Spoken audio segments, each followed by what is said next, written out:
महिला विश्व या कार्यक्रमामध्ये आविष्कार या स्पर्धेत विजयी झालेल्या प्राजक्ता शेळके यांची जया सहस्रबुद्धे यांनी घेतलेली मुलाखत. कार्यक्रमाचे सादरकर्ते आहेत विनोद गवळी.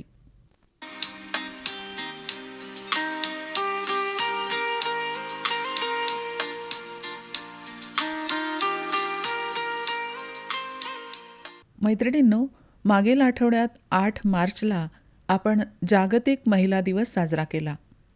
जागतिक महिला दिनाची सुरुवात 1900च्या दशकाच्या सुरुवातीला झाली. त्या काळात अनेक महिला कमी पगारात जास्त वेळ काम करत होत्या. महिला त्याही काळात सक्षम असण्याचं उदाहरण म्हणजे त्यांनी त्यावेळी आंदोलनं केलेत, जसं की कामाचे तास कमी करणं, योग्य वेतन मिळणं आणि स्वतःचे अस्तित्व सिद्ध करून अधिकार मिळवणं. आणि मैत्रिणींनो, म्हणूनच महिलांच्या बाबतीत म्हणावंसं वाटतं, तुझ्या उत्तुंग भरारी पुढे गगनही ठेंगणे भासावे. तुझ्या उत्तुंग भरारी पुढे गगनही ठेंगणे भासावे. तुझ्या विशाल पंखाखाली विश्व हे सारे वसावे. मैत्रिणींनो, यावर्षीच्या जागतिक महिला दिनाची थीम होती गिव्ह टू गेन. या मोहिमेचा उद्देश उदारता आणि परस्पर सहकार्याची भावना वाढवणे हा होता. जेव्हा महिला प्रगती करतात तेव्हा संपूर्ण समाज पुढे जातो. आणि म्हणूनच कुणीतरी असं म्हटलं आहे, जेवढी फुलासारखी नाजूक, जेवढी फुलासारखी नाजूक, तेवढीच ती कणखर आहे. फक्त आज आणि उद्या नाही, तर तिचं महत्त्व निरंतर आहे, तिचं महत्त्व निरंतर आहे. हो मैत्रिणींनो, आपल्याला नेहमीच गिव्ह टू गेन या मोहिमेला सिद्ध करून दाखवायचं आहे. याचाच अर्थ आजच्या काळात एकमेकांना मदत केली तरच आपण सगळे पुढे जाणार आहोत आणि समाज एकत्रित येईल आणि देशाचा विकास होईल. मैत्रिणींनो, स्पर्धा ही मानवी जीवनातील प्रगतीची गुरुकिल्ली आहे, जी व्यक्तीला स्वतःच्या क्षमता ओळखून उत्कृष्टतेकडे जाण्यास प्रवृत्त करते. ती केवळ जिंकण्यासाठी नसून कौशल्य, चिकाटी आणि खेळकर वृत्ती वाढवण्यासाठी असते, ज्यामुळे व्यक्तीच्या व्यक्तिमत्वाला पैलू पडतात आणि सुधारणेची संधी मिळते. स्त्री म्हटलं की तिला आयुष्यभर प्रत्येक स्पर्धेत भाग घेऊन स्वतःला विजयी करणं हेच तिचं ध्येय असतं. तर मैत्रिणींनो, आविष्कार या स्पर्धेतून विजयी झालेल्या प्राजक्ता शेळके मॅडमसोबत आज आपण चर्चा करणार आहोत.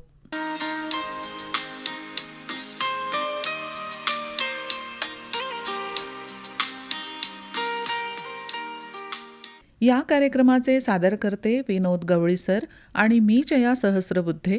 मॅडमचं आमच्या महिला विश्व या कार्यक्रमात खूप खूप स्वागत करते. आणि मॅडम, आजच्या चर्चेला आपण सुरुवात करूया. तुम्ही स्वागत केलं आहे त्यासाठी खूप खूप धन्यवाद. तेव्हा मॅडम, पहिला प्रश्न माझा तुम्हाला असा राहील की राज्यपाल महोदयांच्या अंतर्गत ह्या 3 स्पर्धेचं आयोजन होत असते. एक इंद्रधनुष्य, आव्हान आणि आविष्कार. तर या ज्या स्पर्धा असतात त्यापैकी आविष्कार या स्पर्धेमध्ये तुम्ही भाग घेतलेला आणि विजयीसुद्धा झालात. तेव्हा या स्पर्धेबद्दल किंवा या स्पर्धेचं स्वरूप कसं आहे हे आम्हाला थोडक्यात सांगा. अगदीच. जसं तुम्ही मेन्शन केलं आहे, ह्या तिन्ही स्पर्धा राज्यपाल महोदय यांच्या अंतर्गत कंडक्ट केल्या जातात. तर त्यापैकी इंद्रधनुष्य जे आहे ते कल्चरल गोष्टींसाठी आहे. आव्हान हे NSSच्या विद्यार्थ्यांना रेस्क्यू डिझास्टर मॅनेजमेंटसाठी आहे. आणि आविष्कार जे आहे ते विद्यार्थ्यांमध्ये संशोधनात्मक वृत्ती निर्माण होण्यासाठी आणि तसंच त्यांना प्रोत्साहन मिळावं यासाठी हे कार्यक्रम घेतले जातात. या तिन्ही स्पर्धा राज्यस्तरीय असतात.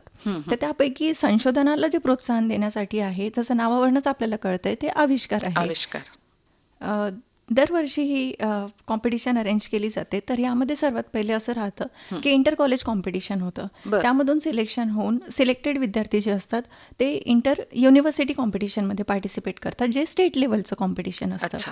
तर आविष्कार हा पूर्ण कार्यक्रम युजली 4 दिवसाचा राहतो.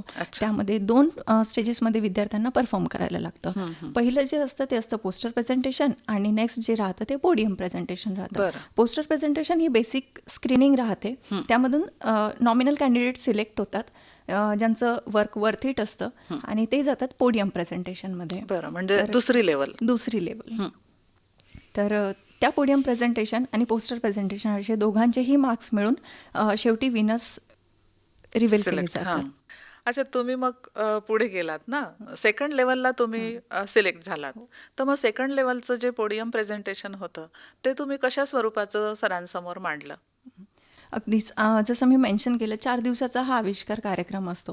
त्यामध्ये पहिल्या दिवशी पोस्टर प्रेझेंटेशनच्या राऊंडला जवळपास 84 ते 83 एंट्रीज होत्या. जो माझी कॅटेगरी होती ॲग्रिकल्चर आणि ॲनिमल हजबंड्री म्हणजेच कृषी आणि पशुसंवर्धन. पशुसंवर्धन. तर त्या कॅटेगरीमध्ये सुद्धा PPG लेवल म्हणजे PhD विद्यार्थ्यांसाठी जी आहे त्यामध्ये फक्त मेन्शन करते मी तिथे 84 एंट्रीज होत्या. अच्छा. तर त्यावेळी आम्हाला 3 मिनिटं दिलेली पोस्टर प्रेझेंटेशनसाठी आणि माझ्या प्रेझेंटेशनच्या संदर्भात चर्चासत्र जे चाललं म्हणजे प्रश्न उत्तरांचा सेशन तो जवळजवळ 6.5 मिनिट चाललेला. असं करून माझं पूर्ण प्रेझेंटेशन जे होतं ते 8.5 मिनिटं चाललेलं.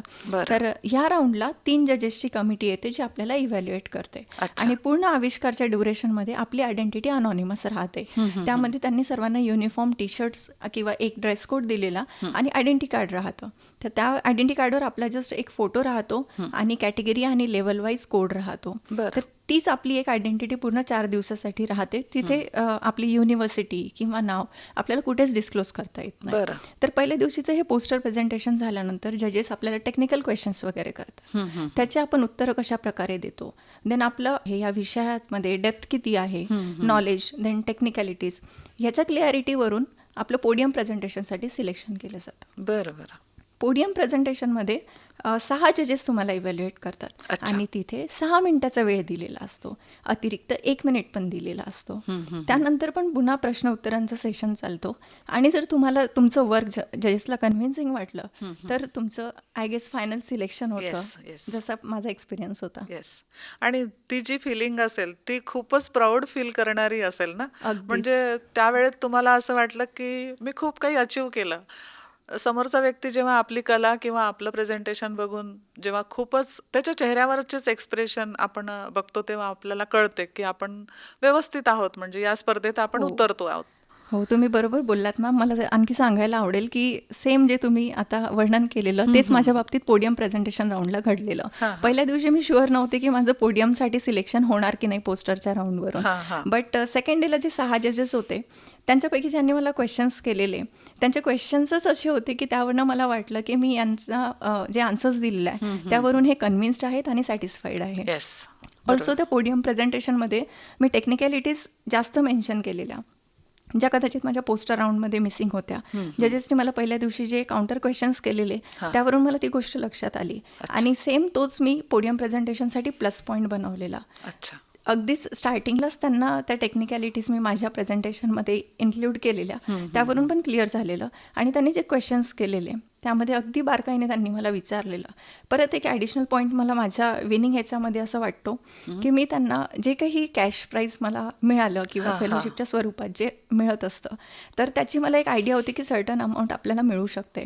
तर ती मी माझ्या प्रोजेक्टसाठी पुढे कशी यूज करणार हे मी माझ्या प्रेझेंटेशनमध्येच ऑलरेडीच सांगितले. त्यामुळे मला जजेस जास्त कन्व्हिन्स्ड वाटले पोडियम राऊंडच्या वेळी. बरोबर आहे. असे हे किती राऊंड असतात मॅडम? 2 राऊंड. पहिल्या दिवशी पोस्टर राऊंड आणि दुसऱ्या दिवशी podium presentation. Okay madam, Trichoderma mini packaging हे जे प्रोडक्ट आहे ते आताच्या काळात आपण आपल्या शेतकरी बांधवांसाठी खूप उपयुक्त ठरणारे असं आहे आणि याबद्दल तुम्ही जे स्पर्धेमध्ये प्रेझेंटेशन केलं त्याचं स्वरूप कसं होतं? ट्रायकोडर्मा मिनी पॅकेजिंग म्हणजे मी यामध्ये एक प्रयत्न केलेला जे माझं प्रोजेक्ट आहे की एक सस्टेनेबल आणि इफिशियंट अल्टरनेटिव्ह आपण शेतकऱ्यांसाठी कसं निर्माण करू शकतो. तर मी हे जे पॅकेजिंग केलेलं हे ॲम्पल फॉर्ममध्ये किंवा ग्लास बॉटलमध्ये केलेलं आहे. तर याच्यामध्ये ट्रायकोडर्माचे प्युअर मदर कल्चर आहे. मीन्स ट्रायकोडर्मा जे आपण बायोफर्टिलायझर यूज करतो त्याचे स्पोर्स आहेत प्युअर फॉर्ममध्ये जिथे असेप्टिकली आणि स्टराईल कंडिशनमध्ये मी पॅक केलेले आहे. तर ट्रायकोडर्मा हे बायोफर्टिलायझर हे बेसिकली सर्वांना नोन आहे. तर छोटं पॅकेजिंग करणं हे यासाठी माझं उद्देश होतं की सद्यस्थितीत जे पॅकेजिंग आहे अवेलेबल ते पावडर फॉर्ममध्ये आहे. युजली 1 किलो किंवा 2 किलोच्या पॅकेट्समध्ये आहे. बरोबर. तसंच लिक्विड फर्टिलायझर जे आहे ट्रायकोडर्माचं ते पण आपल्याला 1 लिटर किंवा अर्धा लिटरच्या कॅन्समध्ये आहे. जर आपण असा विचार केला एखादा गावातला शेतकरी आहे आणि जेवढं शास्त्रज्ञांनी किंवा विद्यापीठाकडून सजेस्टेड राहतं, रेकमेंडेड डोस राहतो, तर त्यासाठी किलोनी किंवा लिटर्सने शेतकऱ्यांना न्यावं लागतं. बरोबर आहे. इथेच येतो तो ट्रान्सपोर्टेशनचा कॉस्ट. हो. तर मी तो हा विचार केलेला, हा ट्रान्सपोर्टेशन कॉस्ट आणि जे काही लेबोरियस वर्क होत आहे शेतकऱ्यांचं ते आपण कसं रिड्यूस करू शकतो. तर ह्या आयडियावरून मग मी ट्रायकोडर्मा मिनी पॅकेजिंगचं काम पुढे सुरू तीच केलं. मात्रा तुम्ही मिनीमध्ये यूज केली हो. है ना? म्हणजे याच्यामध्ये प्युअर फॉर्ममध्ये आणि मदर कल्चर आहे, म्हणजे ह्याचंच आपण मास मल्टिप्लाय करू शकतो. तर शेतकरी जे जास्त क्वांटिटीमध्ये विद्यापीठातून किंवा इतरत्र ठिकाणांवरून नेतात, तेच काम त्यांच्या अगदी शेतावर बांधावर होऊ शकतं. अच्छा मॅडम, यासोबत तुम्ही आचार्य पदवीसाठी पानपिंपळी हा विषय निवडलात. तर या विषयावर रिसर्च करावं ही प्रेरणा किंवा आतापर्यंत तुम्हाला हा विषय रिसर्च करताना कुठले अनुभव आले? छान प्रश्न विचारलात मॅम तुम्ही. माझं PhDचं वर्क फ्रेम करताना मी पण बराचसा विचार केलेला. ट्रायकोडर्मा हा तेव्हा सुद्धा ऑप्शन होता, कारण MSCच्या वेळी सुद्धा मी ट्रायकोडर्माच्या वेगवेगळ्या आयसोलेट्सवर काम केलेलं. अच्छा. पानपिंपळी हा विषय माझे को गाईड आहेत डॉक्टर अमित देशमुख, जे नागार्जुन मेडिसिनल गार्डनमध्ये असतात. तर तिथे वेगवेगळं औषधी वनस्पतींवर सुद्धा काम चालतं. तर सरांनी एक सजेस्ट केलेला हा टॉपिक आहे. तर त्यामध्ये पानपिंपळीचं कल्टिवेशन जे आपण बघतो, ही लागवड अकोला जिल्ह्यामध्ये अकोट आणि तेल्हारा तालुक्यामध्ये आहे, तसंच जवळपास अंजनगावमध्ये आहे आणि काही तुरळक ठिकाणीच आपल्याला पानपिंपळीची लागवड दिसते. त्यामध्ये पण असं आहे की पानपिंपळी या पिकामध्ये शेतकऱ्यांनी पहिले फारसं असं खूप लक्ष देऊन की जे रोग आहे, किडी आहे, याचं आधी निवारण झालंच नाही आहे. त्याचा प्रादुर्भाव वाढत गेलाय आणि आज तो आपल्यासमोर प्रश्न म्हणून उभा राहिलेला आहे. तर माझ्या आचार्य पदवीचं शिक्षण हे वनस्पती रोगशास्त्र या विभागात सुरू आहे. म्हणून मग पानपिंपळीवर येणारे विविध रोग आहेत, तर ते कशामुळे आहे, त्याचं निवारण काय, आपण त्याला मॅनेज कसं करू शकतो, हा एक अभ्यासाचा विषय छान असू शकतो. तर त्याच संदर्भात मी पानपिंपळीमधीलच जे बुरशी आणि बॅक्टेरिया, म्हणजे ज्याला आपण एंडोफिटिक फंगस आणि एंडोफिटिक बॅक्टेरिया म्हणतो, मी ते आयसोलेट केलेले आणि ते आपल्याला या रोगकारक बुरशीवर कसे उपयुक्त ठरतील याचा मी माझ्या आचार्य पदवीमध्ये अभ्यास करते. अच्छा, खूपच छान. आणि पानपिंपळी याच प्रोडक्टचं आपण आयुर्वेदातही उपयोग करून घेतो. हा रिसर्च करताना तुम्हाला कुठे तुमच्या लिखाणात हा विषय आला का? हो, पानपिंपळीची हीच युटिलिटी आहे आणि खूप रिसर्च क्रॉप नाही आहे, ॲटलिस्ट डिसीज मॅनेजमेंटच्या बाबतीत तरी.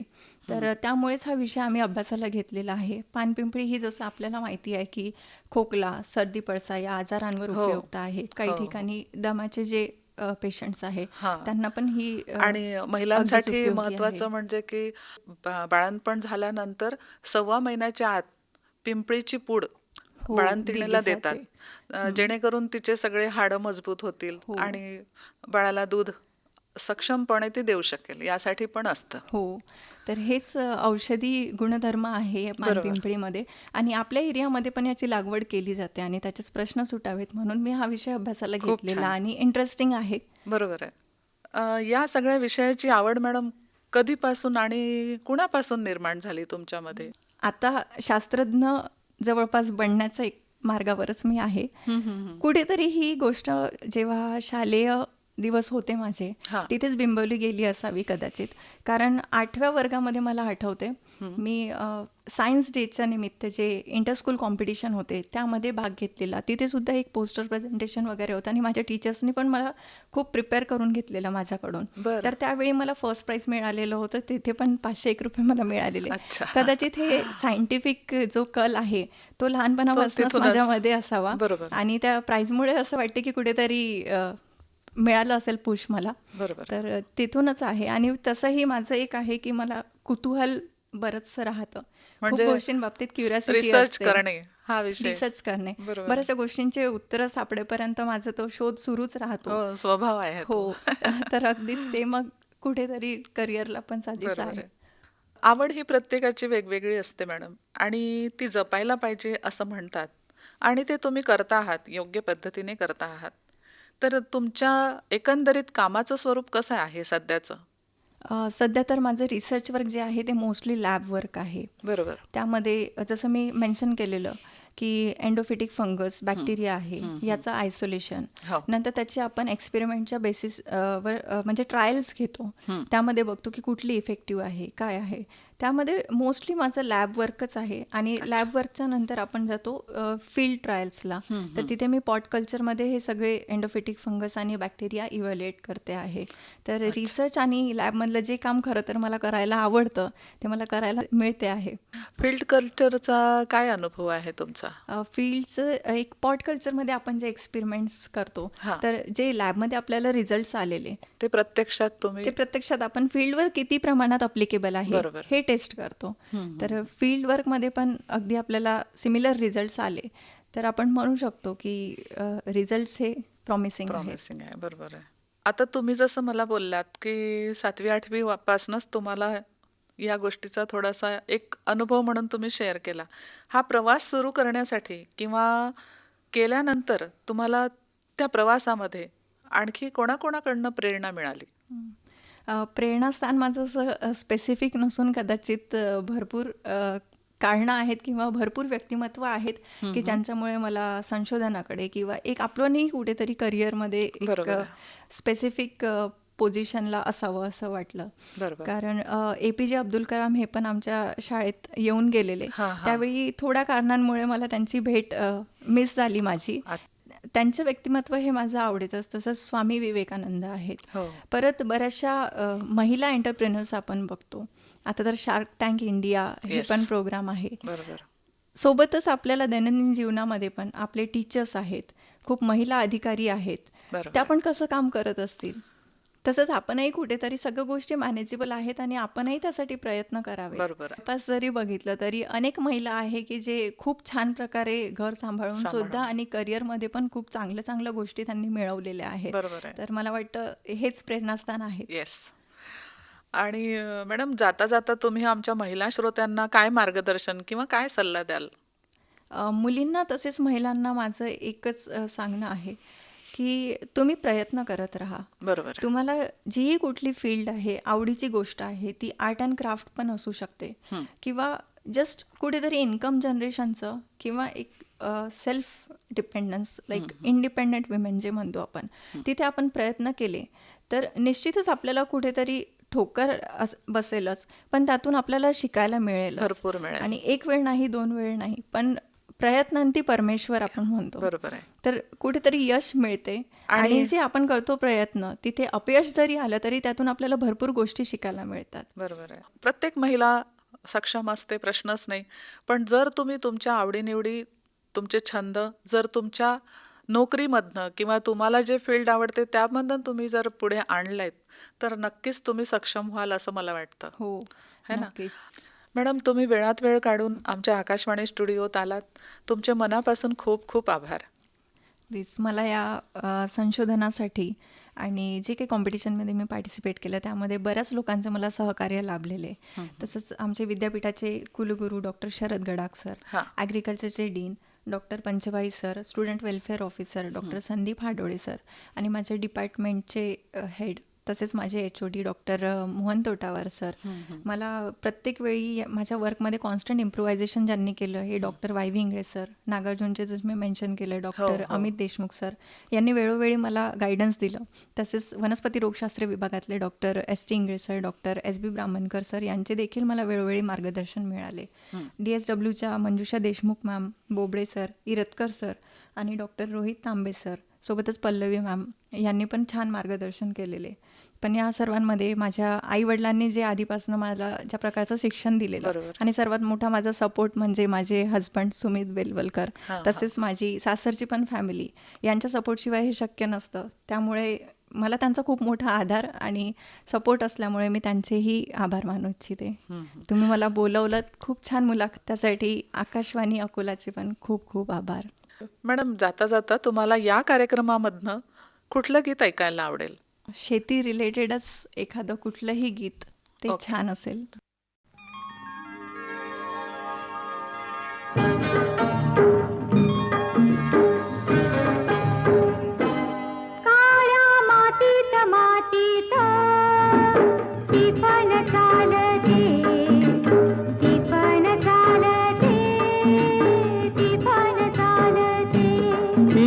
थैथय नाचते ढग ढोल वाजवितो, ढोल वाजवितो.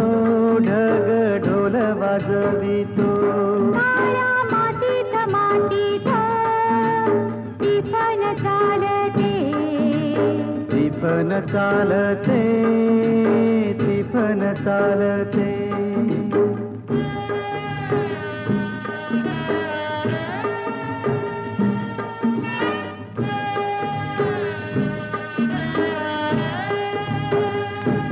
सदाशिव हकारतो नंदी बैलाच्या जोडीला.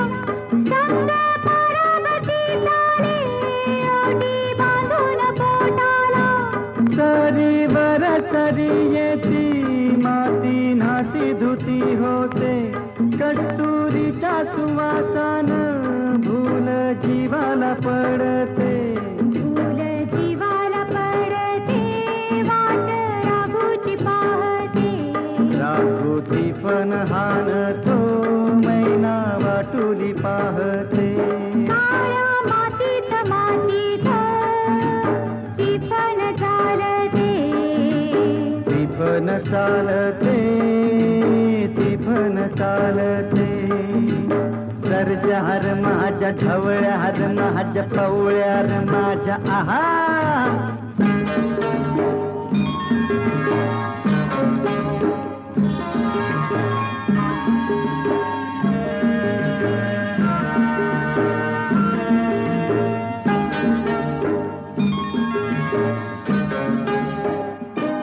थोडी झाडाला टाकून राब राबती माऊली.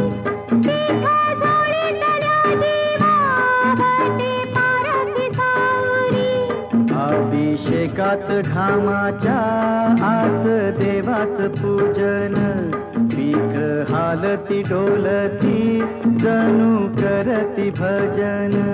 गावा जोंधळ्यात वाजून चांदील काकते. जशी चांदील काकते, कपाशी फुलते. काळ्या मातीत मातीत टिफन चालते. टिफन चालते, टिफन चालते.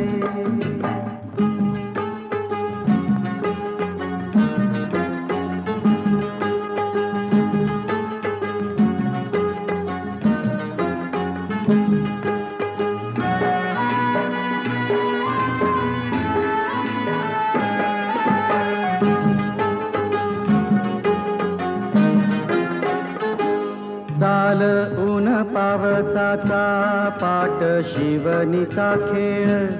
लोणी पायाला वाटती मऊ भिजली ढेकळ. काळ्या ढेकळात डोळा हिरवस पान पाहतो. डोळा सपान पाहतो, काटा पायात रुततो. काटा पायात रुतता.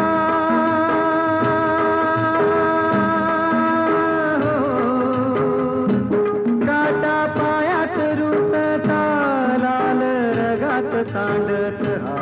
लाल रगात सांडत हिरवस पान फुलत. काळ्या मातीत मातीत टिफन चालते. टिफन चालते. टिफन चालते. टिफन चालते, टिफन चालते. टिफन चालते. टिफन चालते. टिफन चालते. श्रोते हो, आत्ताच आपण महिला विश्व या कार्यक्रमामध्ये आविष्कार या स्पर्धेत विजयी झालेल्या प्राजक्ता शेळके यांची जया सहस्रबुद्धे यांनी घेतलेली मुलाखत ऐकलीत. या कार्यक्रमाचे सादरकर्ते होते विनोद गवळी.